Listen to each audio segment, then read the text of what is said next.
What's going on, everybody? Welcome into Jack Ramsay's postgame show. Danny Marang, Brandon Sprague. Blazers lose 104-92. The Miami Heat ratchet up the Heat in the fourth quarter, Brandon, holding the Portland Trailblazers to a wholesome 12 fourth quarter points.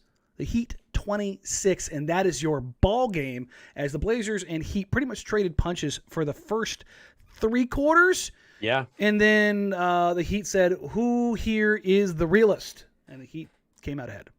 So I'm watching that first half, and I'm thinking, oh, I can't wait to talk to Danny about how I took the Heat minus the 9, and I'm an idiot because Portland's probably going to win this game. And I even text you like, oh, great, Jimmy just got ejected. Mm-hmm. So back-to-back games of Kyle getting ejected and now Jimmy. Can we just say before we get about the Blazer stuff, Bam Adebayo was awesome. Good. And the crazy thing was, he was okay through three quarters. He had 12 points and I think like 7 rebounds. Like he was just like, oh, he was okay. And then the fourth quarter, just good God, Superman on him, man. Like he was everywhere, disrupting everything that they did. They had some looks that they just point blank missed, but he just imposed his. Well, okay, yeah, I know we'll get into it, but he imposed his will. He imposed his will on that fourth quarter, and he dominated him, man. He really took it to him. Bam Adebayo's stat line tonight, 32 minutes, 20 points. You're like, oh, okay. It was an efficient 20 points. It was on 8 of 12. 4-7 from the free throw line. 11 rebounds. It's a good night. 20 and 11. Also, 5 steals, 4 assists, and 3 blocks. But Zach Collins is better. You said it, not me. Well, I showed up late to the live watch party, but for those not in there or those that are listening that were in there, I couldn't see or hear you. Yeah. So it's a little bit of a technical bug apparently that pops up with that. It's yeah, so I couldn't see you, and then like I couldn't hear you, and I assumed you were talking to me, and I'm just like this. Not talking back. In the back of my head I'm thinking, why is this asshole ignoring me? I would never do that. But I threw it out there. I'm like, I watch him play, and specifically tonight when he plays Portland, and it gets my blood boiling. Like the fact that the evaluations came with what they did in that draft. And I'm watching this dude flourish into a star, an absolute stud on both ends of the court. And we're over here like, I wish we could get an offense and defensively skilled player who's about 6'9", athletic and a freak. Oh, you mean Bam Adebayo? Like the guy you could have picked? It's my favorite Kendrick Perkinsism is Bam out of the bayou. Yeah. Yep. Just Swamp Thing, man. Like he just mucks up everything you're trying to do, man. The Blazers couldn't score in the fourth quarter because they sent Bam Adebayo in every trap, on every blitz, and he ruined everything. He ruined everything Portland wanted to do. It was incredible. It was just like, oh my God. And the Blazers, they bobbled everything. And then CJ, what he didn't bobble, he pounded into the floor. And my God, I did not miss that. I did not miss that decision making. It was, I mean, people that were in the chat got my meltdown finally of just, actually it was right when you came in. I know I could tell I missed it because I could see the chat and it was like boom, boom, boom, boom, boom, boom. And I'm like, Danny probably just said something and I wish I could respond. I wish I heard what he said. It was the most brain dead possession for a guy to be in the league that long and to have 3 straight possessions of just it's CJ time. It was just it drove me insane considering the basketball that we had watched for the previous 3 quarters. And you have to give the Heat some credit for that. Oh, absolutely. To forcing them into that, but also it was physically painful to watch. It's a rhythm thing, though, too, Danny. Mm-hmm. He took him out of a rhythm. Every last bit of it, and it was just diving off into the deep end. And you could see the frustration building in the team. Like, it was just... Let me bring it back to my zen. Well, because Orlando, like Danny, obviously Orlando sucks. But you play in Orlando, CJ comes back, CJ gets his looks, gets his buckets. He's happy. They win running away. I think that collective, what you said, you could feel the frustration. The angst. I think it was a collective thought of, bro, we just played well together in Orlando. Have you not been paying attention to what we've been doing? We're not doing what we've been doing. We've been sharing the basketball. We've been getting good looks for each other. And it was dribble, turnover, dribble. It's just, it's frustrating. I think it was Keely said it in the chat the best. You appreciate what CJ's done. You're ready for that next moment. Yeah. You're ready for the next step. You are. And Eric Fendel asks, is there any argument that Ant isn't already an upgrade over CJ? Potentially he could be. But he's not. CJ has 8 years of getting 20 a game efficiently, guys. There's a reason why I don't care for a lot of the aesthetic style of what CJ does, but to say he's not a just straight bucket is insane. He is, and we'll talk about Ant. Screw it. We'll go into Ant and we'll kind of go through because Ant, somebody else in the chat, where to go. I want to make sure I get this. Somebody said that I thought this was Shelvin. I think that might have been Ant's most impressive game. Miami was super aggressive and physical, but he was able to create so much for others while scoring. Plus, his defense was solid. Yes. Tick, tick, tick, tick, tick, tick, tick. I was frustrated that Jimmy got tossed out. Number one, he should have been teed up 100%. You cannot go to ref the way that he did. I would have tossed him. I would have tossed him. You would have? I'm not normally the kind of guy that's way overreactive. It's more the manner and the tone that he came at. He looked like he was going to murder that guy. Yeah. I don't think you can come at somebody like that. I want to know what kind of caused that, because that was a lot even for Jimmy. It might have been a lot of barking. Barking, not getting that call, and then finally it happens, and he's like, "You mother!" He just went at him. I on that stuff, man. I want to defer and hit him with the, hey, T, go sit your ass down. Yeah, that's fair. That's where I want to go with that. He acted out of line. There's no, but I've seen Draymond Green do the exact same thing. Oh, and not get a technical. Let alone get tossed. Yeah, that's what pisses me off the most is I see, guys that aren't even stars and they barely yap, and it's and then Draymond is screaming and displaying some emotion every single time, and it's nothing. I don't get it. I don't understand the way the refs view Draymond versus how they view almost anybody else. Yeah. It's just unbelievable. And it's the other thing is it's not like Jimmy doesn't have a reputation of being a loud, barky, shit talking kind of guy too. So true. It's I understand everybody's you can't do that to the ref. I get that. I 100% get that. But unless somebody's doing something violent, I am not quick to toss a guy. I'm with you 100%, but I think my point would be it wasn't violent in the physical form, but Danny, the psychological form. He was this close to that dude. Yeah. Yelling at him and flexing at him, basically calling him a piece of shit. And I just... He might have been right. I think in that moment, it's okay to go... And I saw him do the toss because I know that surprised everybody. But he did the tee, and if you watch him close, the ref's you're out. Get. We're not dealing with this right now. I hate that. That's kind of the default. I'm with you. It bothers me. What doesn't bother me? Anfernee Simons. Just another monster game. 27 points, 7 assists. Came out the gates ready to go. I mean, CJ pretty much dominated the ball in the first quarter-ish plus. Ant came out for his second shift and goes, CJ, let me show you how this is done. I'm going to do what you just did, but do it in a prettier way and more efficiently. Right. And he just cooked.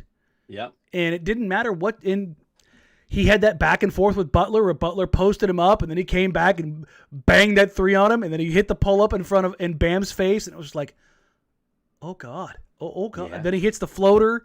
Then he hits the turn and fade on the block with a little hezzy. And it's just, whoo, man. I don't know about you, but I watched that and I thought the first half, I thought this is my nightmare. Like, not only is he playing amazingly, he is going to start stealing these wins. Because once Jimmy left, you're kind of like, okay, Bam's still there, but Bam wasn't like who's gonna set the table for him. Yeah, and they were kind of. I know Martin had a big game, but like, you just didn't know who it was going to be for them. And watching Ant go off, we've seen it before. Like, he's beaten a Trae Young team. Mm-hmm. I was counting the win in my head. I'm like, they're going to go 19-25, aren't they? 19-25. I said, I think in the third quarter, I'm like, they're probably going to win this game. And it was like, you knocked on wood, right? And I'm like, no, I didn't, because I want them to lose. I want them to lose. There, I said it. Damn it. But this is a game that they always should have lost. Yeah. Like, on a talent scale, when Jimmy was healthy, like, they shouldn't lose, or Miami shouldn't lose this game. Mm-hmm. Bam Adebayo and Jimmy Butler are perennial all-star types. Yes. As good as Ant is, has he made an all-star game? No. CJ? No. Nurk? No. Okay. Open shut case. Should have Melo out there. We'd have an all-star. Oh, God, I hate you so much. But as far as it pertains to Anfernee, his game tonight, he made mistakes, but he learned from those mistakes. That was the thing that I wanted to see. I wanted to see how he was going to react when they threw that trap at him. And then there was later in the fourth quarter, they ran that trap at him again with Bam, and it ended up leading to a tipped pass that Nurkic dove on the floor for. They drew a foul, but he strung it out and then realized, oh, I can't do that with Bam. Like, I can't be in those kind of positions. But otherwise, I thought he did a really good job of controlling the pace and taking care of the ball. Had 3 turnovers on tonight. CJ had 4. Covington did 3. Like, as much time as Ant spent on the ball and as many double teams and traps and blitzes that he faced, I thought Ant did a really good job for a guy getting, trial by fire. Well, and I think it'd be easy to go, well, first half Ant, second half Ant. You can't play that game with a young player. You take what you get, and I thought he was really productive. And even in the second half, when he wasn't getting buckets, I thought he had a couple possessions. I thought he had one possession where he'd turn the corner, got Bam on his side. I thought he got mugged. And he threw the ball, and it went off the backboard, and I think Nurkic had like either a putback or it was a putback. It was the putback dunk, yeah. And I'm just like, that's a foul. How is that not a foul on Bam? And those are the moments I think Ant has got to garner that respect from the officials. But I thought what you saw late in that game was a young player that was kind of watching in real time everything that they're throwing at him in ways that he could kind of manipulate what that defensive setup was for Miami. I really liked the way he played at the end. I know he didn't necessarily get the buckets, but I thought he made the right decisions at the end. And that's, to me, the decision tree and the processes that you go through and what you take from this and what you learn from this. That's the most important thing right now. Yeah. You know me, I am not a moral victories guy. My brain is turned off. I don't give a damn about wins and losses right now. I am wholly invested in Ant and Nas's development. That is where I'm at. Shout out to Meth Man, just became a member. For anybody else who wants to become a member, you can click join on the community page and become a member. I think $2.99 a month. That gets you access to everything that we're doing right now, which is the watch parties, the guest speakers. We're going to do some live Q&As. We've got some other stuff we're planning for it. But this is a good point to kind of hop in real quick and say thank you. We appreciate you. We love you.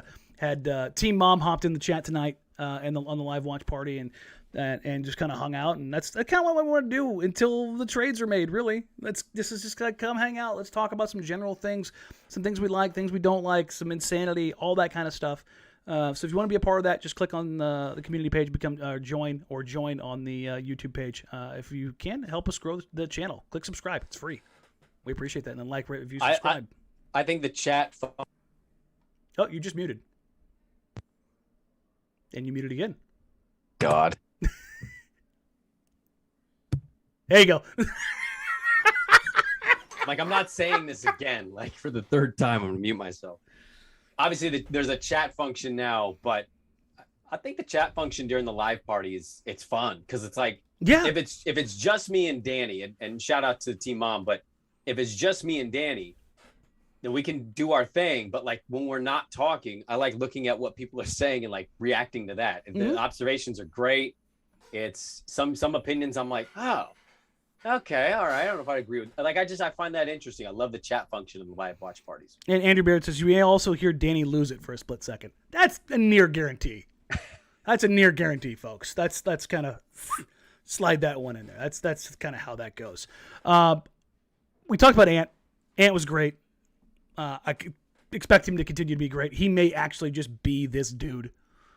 As crazy as this is, he may be a star in the wings. Like. Yep. And I'm as Ant guy as he gets. I didn't see this coming. Not this. He is making 27 and 7 look routine.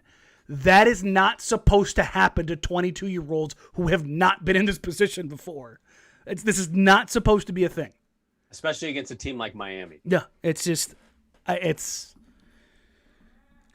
a lot. The other young guy in this team, I've seen a bunch of people ask. Nas is okay. He did leave with what sounds like a little bit of a knee knock, had some swelling. I don't think they're too worried about it. I think the idea right now is to kind of get him some rest and get him to hang out, get some treatment, and then hopefully be ready to go against Boston. Yeah. So it doesn't sound like it's anything too serious. Well, that's good because they're going to need him against Boston. Yeah, and again, I was pissed when Butler got tossed because that was kind of like the challenge and opportunity for Nasir Little, and Kyle Lowry not being active tonight let Ant kind of run free. So the two guys I really wanted to see do some things didn't get to. So let me ask you this about that. Mm-hmm. I think you could maybe look at it a different way, but you could maybe agree with me here. I'm almost more inclined. Ant had a good night. I'm glad Nas is okay. Mm-hmm. I'm almost more inclined to say I wish Kyle and Jimmy played. Because even if they get beat up a little bit by those dudes who are amazing players, they're supposed to beat you up. So yeah, it's a valuable teaching moment. Like there was a part of me watching Ant, I'm like, yeah, he's so good. But then I'm like, I wish Jimmy can get tossed because then probably see some possessions where Jimmy's going at him. And I don't know. I like those moments. I like seeing the big player against the up and coming player. I think those are pivotal moments in careers. No, I am 100% with you. I wanted to see those challenges for both those guys tonight. I don't care about the result right away. How many times in life do you get it right the very first time? You learn by going up against or alongside people who do it better than you. Yeah, for sure. Kyle Lowry does the whole point guard thing better than damn near everybody. Mm-hmm. He does the whole on-ball defense thing better than everybody. He has lost a truckload of athleticism throughout his years. He's still a monster at the point of attack. Why? Because he's incredibly strong and he's incredibly smart. I was going to say smart helps a lot. Yeah. So watch, feel, understand what he's trying to do to you. And the same thing with Jimmy Butler. Jimmy Butler made it in the NBA by being the doggest of dogs. He was a 75th rated player in the state of Texas coming out of college. Ain't nobody care who he was. And he just dogged and dogged and dogged. And that's what you want Nasir Little to look at. This is what it looks like to be at that level, to be that dude, to be an alpha. I hate that whole term, but like to be an alpha on the floor. Yeah. You don't look at Jimmy Butler and wonder. You know, he exudes it. Maybe a little too much tonight. Well, obviously it was too much because he got tossed from it. But you want that same mentality, that same attitude to just permeate Nasir Little. Honestly, like if you're asking me if I want Nasir Little to be more Jaylen Brown than Jimmy Butler, I'm going to tell you to go to hell. Yeah. I want him to be more Jimmy. Like I want him to be Nasir Little through and through. But I want him to be more Jimmy than I want him to be Jaylen. Yeah, there's an element though, like I'm with you in what you're talking about, but like if he is quiet like Jaylen, I just want him to be authentic. Sure. You know, I think that's that above almost anything, because there's levels to it. Like you got really good players, and then you've got the Jimmies who that kind of F you mentality in your face. It kind of can overwill other guys. But I want you to be authentic. And I feel like Nas has a little bit of what Jimmy does, and he displays that from time to time.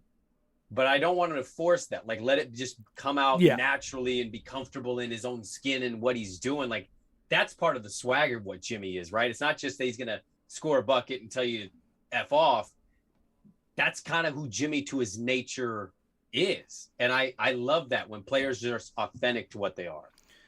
Yeah, I think there's a good. It's actually kind of funny. Tonight, Nasir Little was this close to getting teed up.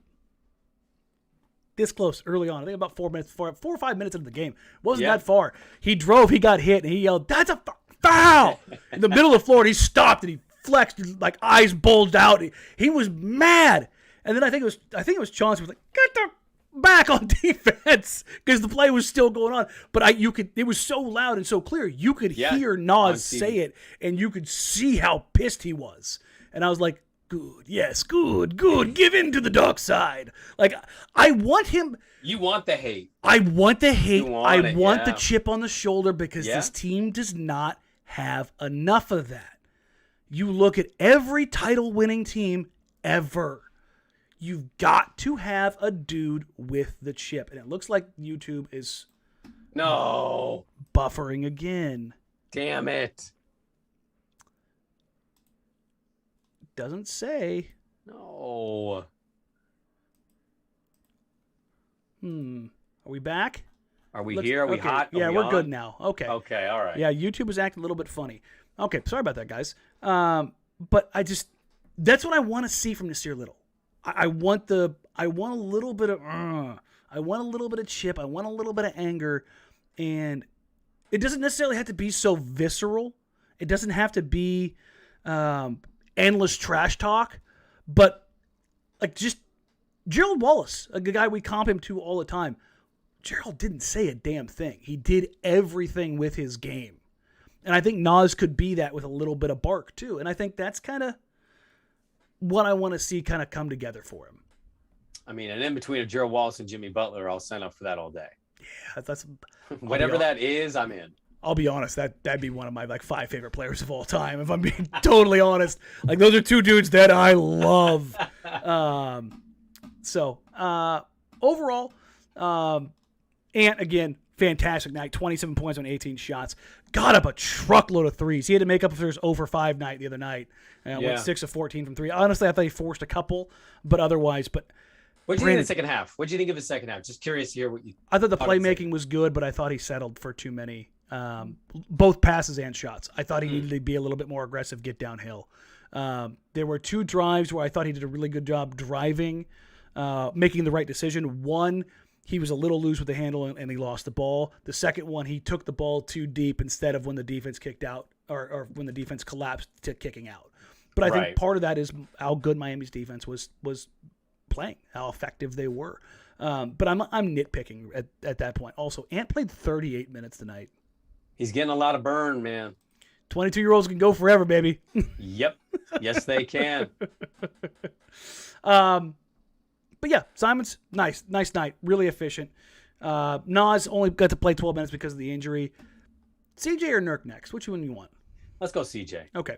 CJ was 10 of 24, 9, 24 points, 4 assists, 2 steals.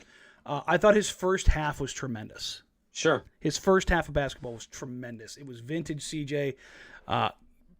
Was really making really quick decisions, got a couple guys involved. And I thought late in the third quarter into the fourth, I wanted to tear my hair out. Yeah. Almost every decision he made was seemingly the wrong one. Can we get a reenactment of the live stream? Well, if I do that, then I gotta bleep it because it was a lot of bleeps. Okay. Oh, right. Yeah. Let's not do that. It was a lot of bleeps. Okay. All right. But it was somebody in the chat that said, "Hey, here comes 5 straight possessions of CJ McCollum looking to dribble us into oblivion," and that was before it happened. And I was like, it's not going to be that many. Next possession, CJ over dribbled, and they got that near shot clock violation. The next possession, he over dribbled again, and he gave a grenade to somebody. I can't remember who it was, but he gave a grenade with 3 seconds to go. Yeah. And then he dribbled into about a 15-second dribble. Before he drove on 3 people and then got blocked and got the shot clock violation. And that was when I lost it. I was, all right, you just bleep, bleep, bleep, bleep, bleep, bleep, bleep, bleep, bleep. I'm done. Because I never wanted to watch that crap. I definitely don't want to watch it now. It's just, it is throwing a wrench into the gears. Like, it's just such a stark contrast when he's not even looking to make a pass or to make a play for somebody else. And it's frustrating when you see the unselfishness of the other guys. But what pisses me off is, like, where does that start? Because he wasn't doing that before. You know, like, I can't identify with this. And, like, obviously CJ McCollum was a pro basketball player. I'm a bum sitting in a stairway closet. Sure. But, like, I've never approached things like that, like where I'm one thing and then I'm completely a different thing in the same sphere. Yeah, it's just kind of, I thought that was odd. Like, I'm like, you didn't do this at all. Why are you doing this right now? Why did he do that right now? He's been in this league for a decade. Yeah. This isn't a new guy getting new minutes, getting a new look. This is an established veteran, a borderline all-star who's had big moments. And he went from, like, getting a bucket, sharing the ball to... Because he was great in the first half. Spectacular. Dribble. And I'm just like, how did you... Where did that click? Why did you go to that? The frustrating part of it is, listen, if it was Dame out in Ant 2 years ago, or even Ant last year, sure, because it's got to be you. Because somebody's got to generate a shot. It had to be Melo. But you understand what I'm saying. Like, yes. Yeah, I know what you mean. Ant's playing better than you and has played better than you for the last 3 weeks. He's the best player on the team right now that can wear a jersey. And it's just, like, you don't need to do that, dude. Like, I know you have the cachet. Like, I know you've got 9 years of the bag and you are a walking bucket, but you don't have to do it that way. Yeah. That was the frustration. It was just like, you're not on one right now. Like, if you're, you know me, if you're on one, and CJ's done that before, like, he is a microwave waiting to happen. If you're on one and you force one or two, I'm never going to get mad at you. Because you just, like, Ant, you almost have to beg to take the extra shot sometimes. But it's just, the mindset difference that from the first half of basketball to the second half of basketball was really frustrating.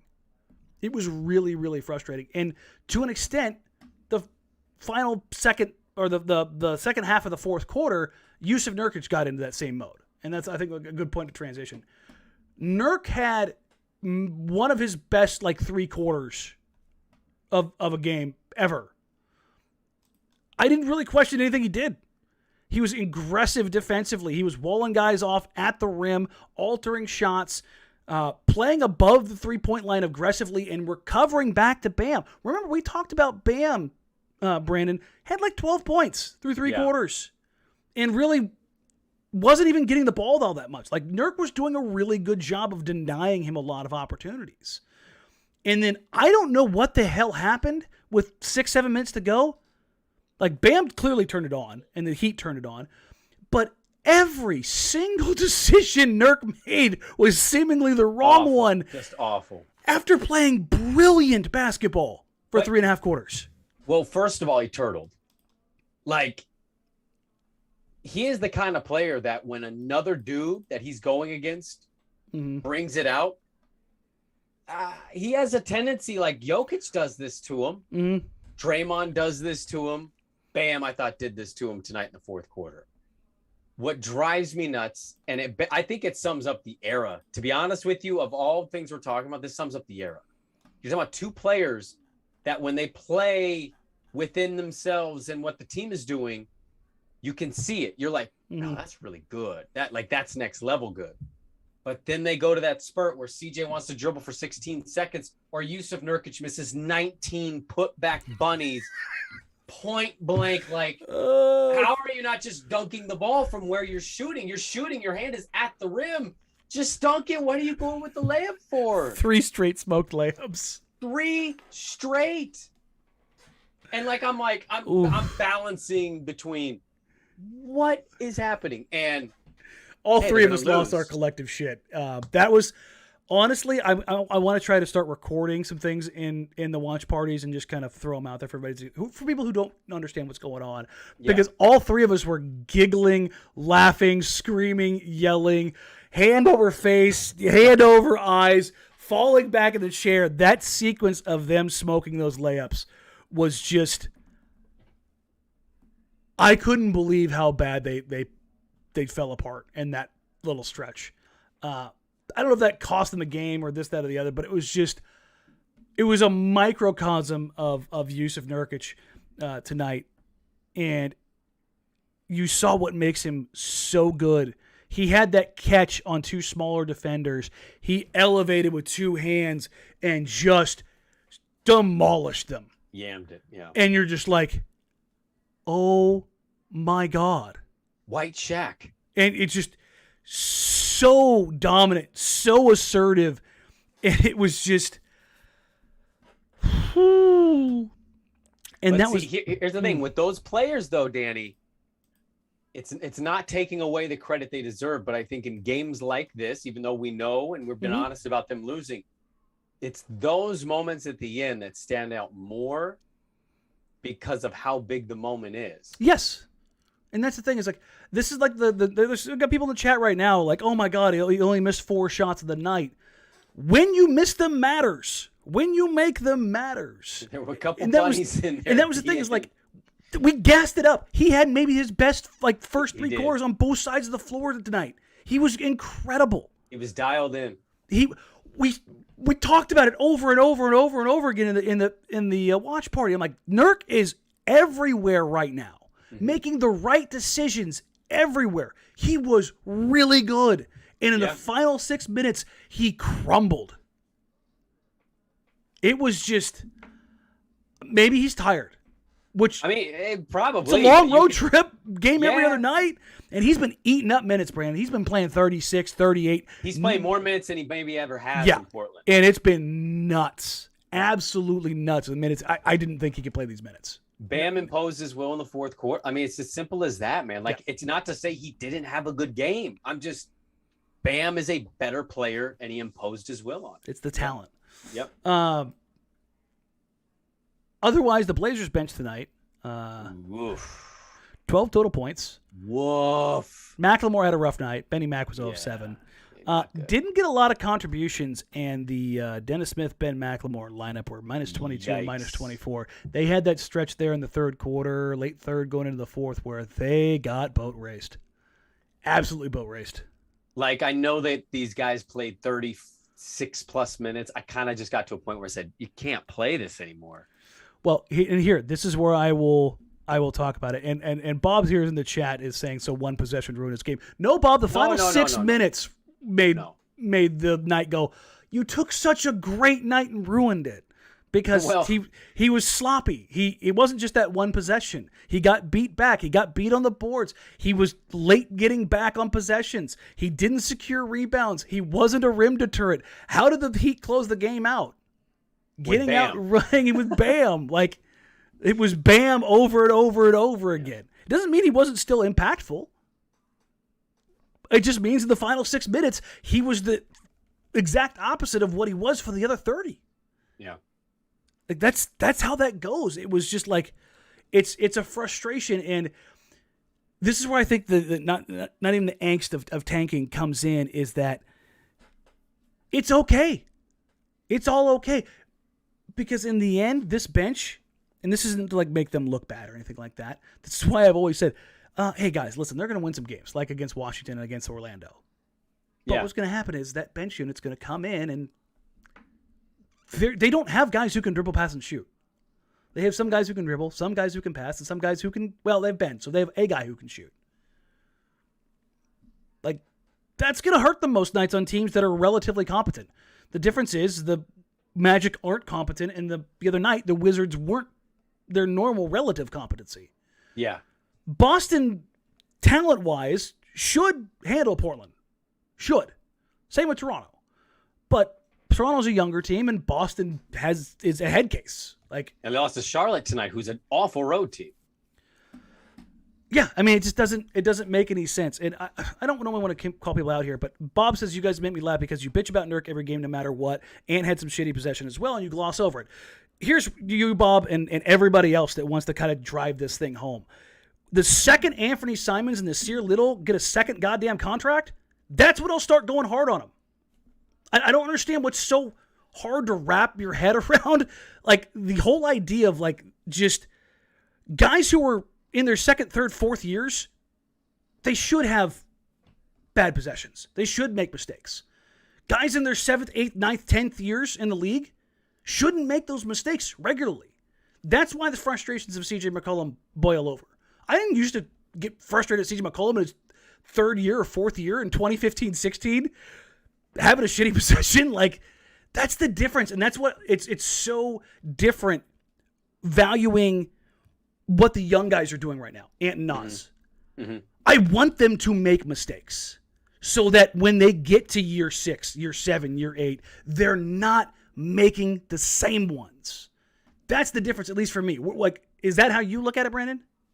Well, I mean, yeah, like, but we've highlighted when they've had bad games or when they've struggled or when they've had some bad moments in these matchups. I think for me, I don't know, like, Bob just must be a super big Jusuf Nurkic fan, and that's cool, but like, I think you're misconstruing what we're saying here. Like, I think Jusuf I think he played great game tonight. I do. But, he's put together 3 of his best quarters of the season. He was very good. But like, just like not a apples to apples. LeBron would have 29, 10, and 8.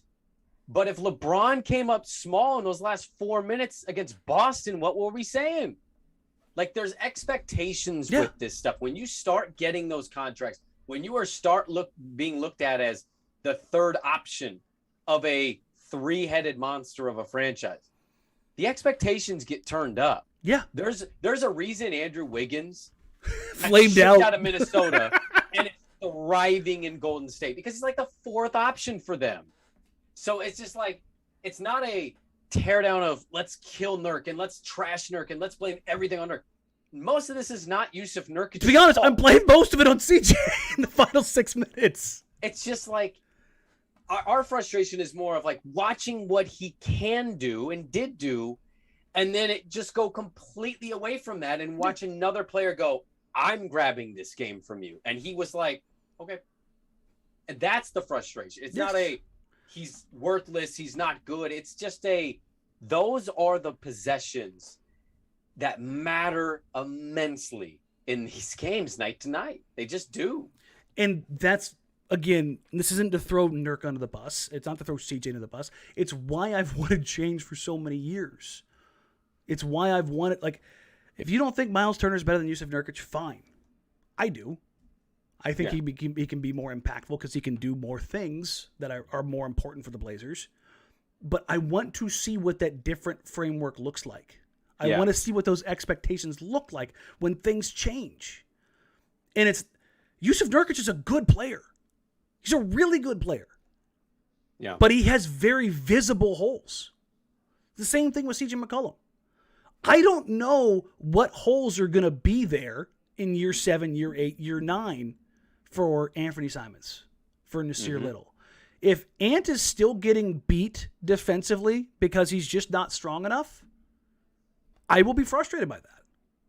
Sure. I mean, we're going to highlight where maybe the weaknesses are of his game. Like, it's no different than Dame, right? Like, Dame obviously stole the limelight out of everybody, including LaMarcus. But once Dame established himself, what were we saying in that first big contract with Dame? Dame doesn't play a lot of defense. Mm-hmm. Dame is not a strong defender. And that was always the argument of breaking up that backcourt. It was like, you have 2 dudes who do not legit defend. It just crushes what your team's doing if you don't have those other pieces behind them to help and be better. And they did it for a lot of years. So it's like, there is criticism with every player, really. It's not like we're just choosing to not ever say anything negative about all of them. We're just, choosing to single out Nurk. It's more just like, this is kind of the nature of that beast. This with those price points come expectations. And Ocasio brings up a really good point. Remember, Dame, Ant, and CJ, they've mentioned this over the last couple of years, working with Beckner. I should say Dame and Ant. But remember, Dame, when he struggled last year, talked about the tape. Not good enough. NGE, not good enough. Not good enough. That's what this is. If Jusuf Nurkic was Greg Brown, you know what I'd be doing? Young guy missed the putback dunk. So, or hey, he went to watch Bam take a game over. Maybe he'll kind of watch that and learn from that moment. And the difference is Jusuf Nurkic has seen this. He's done this.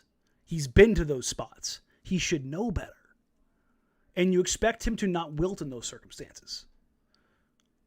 He kind of wilted in the final 6 minutes after having a tremendous game. Both things can exist. That's the thing.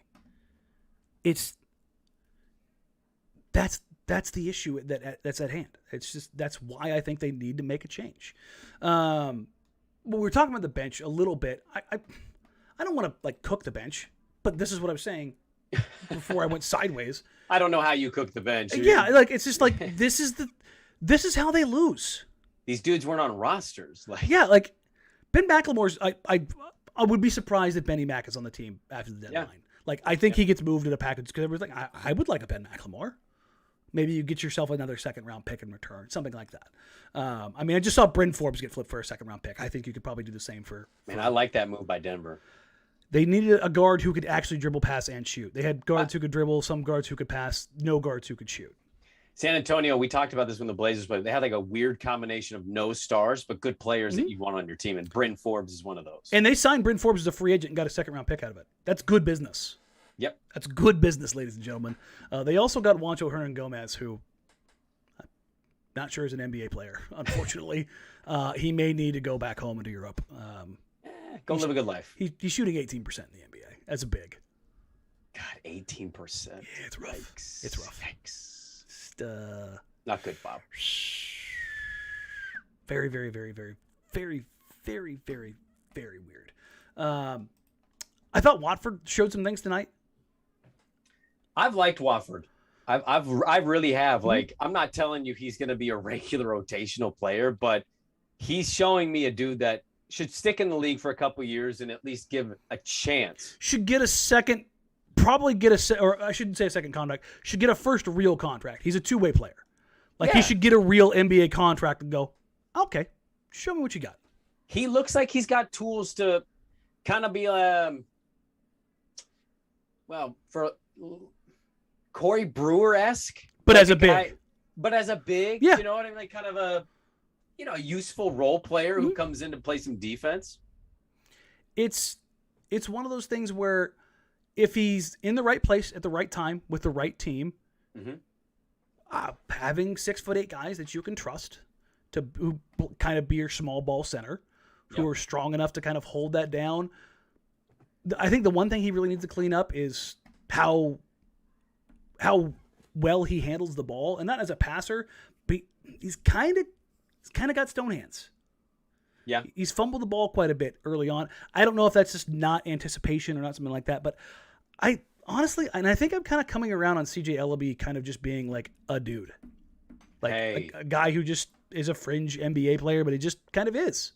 I haven't gone faster from I can't believe this dude is still in the NBA today to, hey, let's get CJ Elleby a couple minutes here. Like, I don't necessarily care. Like, if he's on the floor, like, and then I mean that in a good way. Like, before I was like, why are we putting time into him? I don't know if that's worth. I don't know if the squeeze is worth the juice here. You know, it's not like, but he's kind of been. You can kind of trust that he's gonna make the mostly right decision. Yeah, which I didn't see coming this year. He also gives a damn. He gives pretty good effort when he's out. He's a motor guy, 100%. Yeah. The motor's turned up, 100%. We're gonna wrap it up here because we went way long. Because I went on my longest rant of the year. Sorry, and to Bob, that wasn't like to you personally. I've just had a ton of that recently, and it's just like. Bob is established Nurkic guy, and that's okay. That's totally part cool. Of this is going back and forth and not like attacking because Bob shares his opinions to us. It's just more like trying to explain, I guess, where we're coming from. And Bob still might be like, I don't agree with any of what you just said. That's fine. That's cool. But, this is part of what this is. It's a community of sharing thoughts and opinions on what this team and who these players are. And a real quick shout out Mike Serrano. Former producer, now producer at KGW. There you go. Excuse me. Super producer?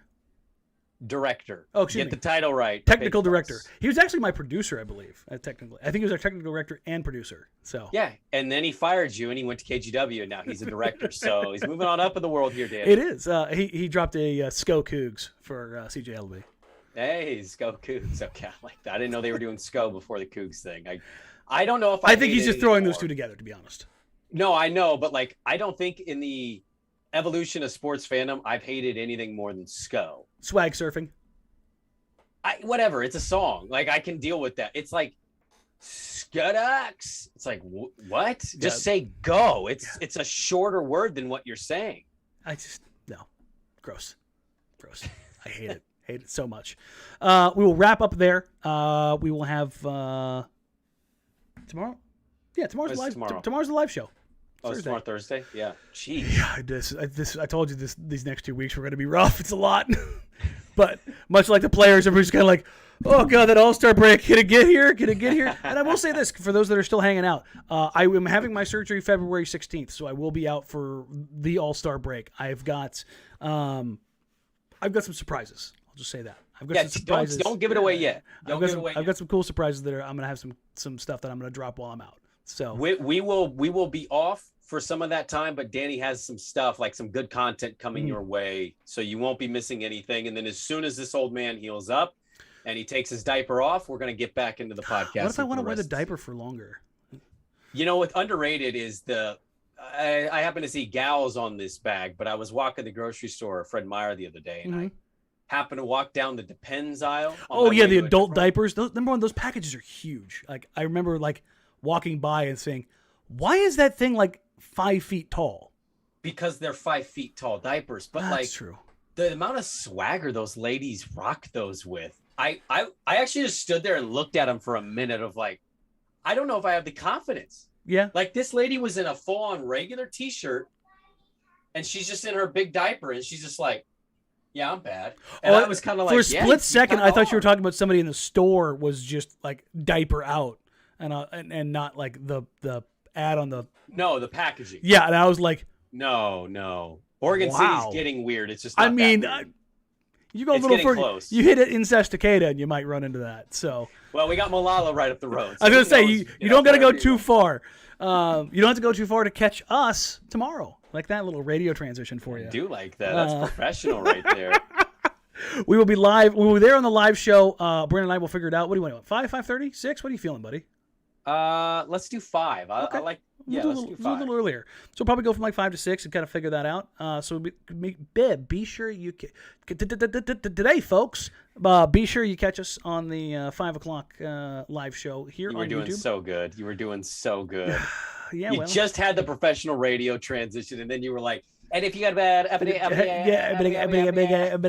yeah, just that's how this works.